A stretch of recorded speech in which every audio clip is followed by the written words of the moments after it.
A live look now at Capitol Hill, where lawmakers still don't have a deal to reopen the government.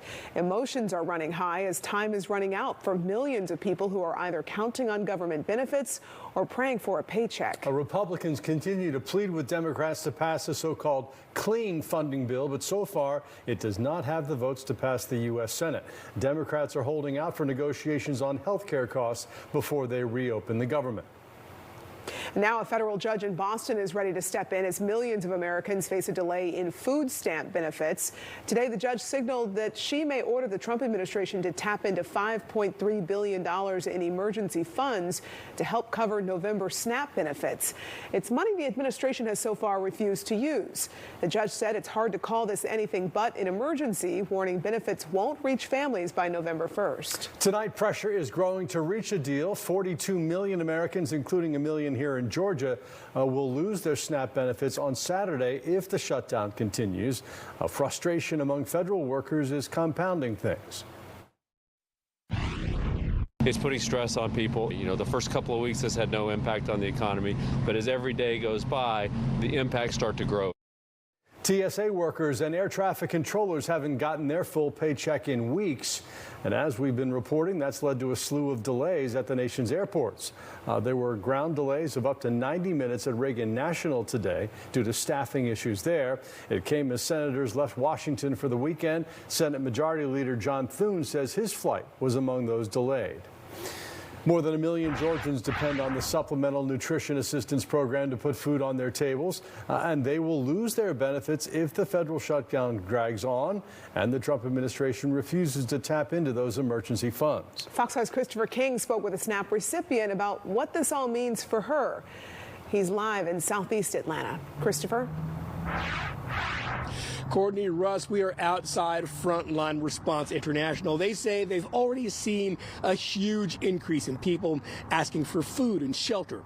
They expect to see even more people once SNAP benefits dry up. We speak with a woman who received SNAP. She is very worried. I depend on SNAP tremendously. Stephanie Stanley relies heavily on benefits from the Supplemental Nutrition Assistance Program known as SNAP. I'm unemployed and I don't have any type of funds coming in. Stanley is just one of more than 40 million Americans who depend on SNAP to get enough food to eat. More than 1 million recipients live here in Georgia.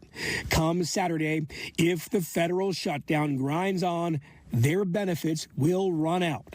I wouldn't know what I'll do. The shutdown already hitting local nonprofits that help feed and house people facing food insecurity and homelessness. We have hundreds of people who are looking for, additional assistance. Some federal workers who have not gotten paid are asking for help from Frontline Response International.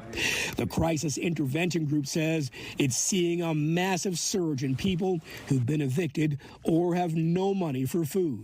We have families, we have single mothers, we, have men, women and children. Will Butler is Georgia Executive Director of Frontline Response. He expects an even bigger increase in families scrambling to put meals on the table once money runs out for the food assistance program. About 20 to 30% increase right now, and that could go as high as 45 to 50%. We do see the future effects of having a strain on our organization if this issue is not resolved.